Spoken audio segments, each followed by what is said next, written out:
जय हिंद साथियों। आज का इंपॉर्टेंट टॉपिक है जो कहीं ना कहीं हम विज्ञान में फिजिक्स से रिलेटेड ये टॉपिक पढ़ते हैं और हमेशा कंफ्यूज हो जाते हैं। हमारा काम है जो निकट दृष्टि दोष और दूर दृष्टि दोष में जो कंफ्यूजन होता है उसको क्लियर करना। आप आज क्लासेस पढ़ोगे, इसके बाद कभी नहीं भूलोगे, ठीक है।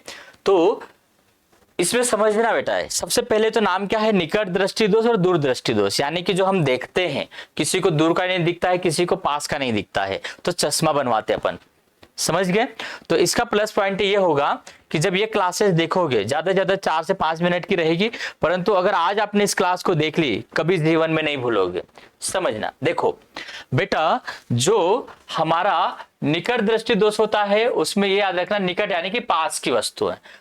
तो निकट दृष्टि दोष में क्या होता है कि हमकी दूर की चीजें बिल्कुल नहीं दिखाई देगी, ठीक है, धुंधली दिखाई देगी।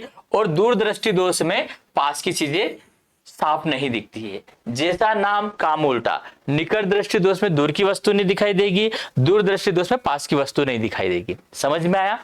अब एग्जाम में जो पूछा जाता है वो कंफ्यूज करता है कि भाई निकट दृष्टि दोष है, वहां पर अवतल लेंस का प्रयोग किया जाएगा कि उत्तल लेंस का प्रयोग किया जाएगा, या दूर दृष्टि दोष है, वहां पर उत्तल का प्रयोग करें क्या उत्तल का प्रयोग करें।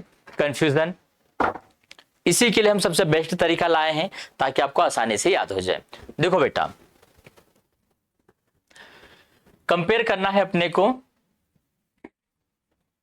देखो, निकट, निकट में भी ज्यादा अक्षर है, अवतल में भी ज्यादा अक्षर है, मतलब ज्यादा अक्षर वालों को हम एक साथ कर लेंगे, दूर दूर मतलब कम अक्षर वालों को एक साथ कर लेंगे।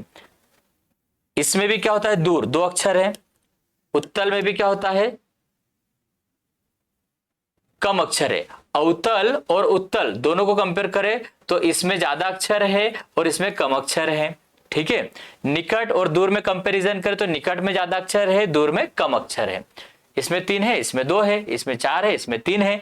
तो ज्यादा अक्षर वाले एक साथ कर लो, कम अक्षर वालों को एक साथ कर लो।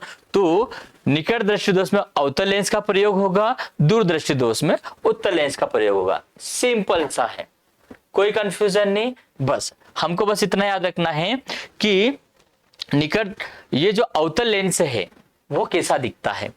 बेटा, जो अवतल लेंस होता है ना, वो बीच में पतला होता है और किनारों पे मोटा होता है, ऐसा। डन। और जो दूर दृष्टि दोष में जो हमारा उत्तल लेंस का प्रयोग करेंगे तो उत्तल लेंस किनारों पे पतला होता है और बीच में मोटा होता है। अब हमें याद रखना है कि भाई अवतल लेंस ऐसा ही होता है। कैसे याद रखेंगे एग्जाम में, देखो अवतल में कितने अक्षर है, 1 2 3 और 4। कितने, 4 अक्षर, 1 2 3 4। तो 1 कोना, 2 कोना, 3 कोना और 4 कोना, ठीक है। 4 अक्षर है तो इसमें 4 कोने हैं। समझ में आया कि नहीं। तो ये हो जाएगा हमारा अवतल। और उत्तल में बीच में क्या होता है, मोटा होता है, किनारों पे पतला होता है। तो ये हमको आसानी से याद हो जाएगा। क्लियर है। जब भी आप लोगों ने देखा होगा कि हम गाड़ी लेके जाते हैं, बाइक लेके, तो ऐसा पार्किंग में ऐसा लगा होता है, टर्न लेते हैं ना, तो ऐसा कांच लगा हुआ था, मांडव वगैरह घूमने जाते हैं, ऐसे लगे हुए थे, ठीक है। तो वो कौन सा लेंस है, उत्तल लेंस, क्योंकि वो बीच में मोटा है, किनारों पे पतला है। समझ में आया कि नहीं। इस तरीके से हम याद करेंगे। अब ये कंफ्यूजन आप लोगों को कभी नहीं होगा। क्लियर है, ठीक है। जय हिंद बेटा, मिलते हैं अगली क्लास में।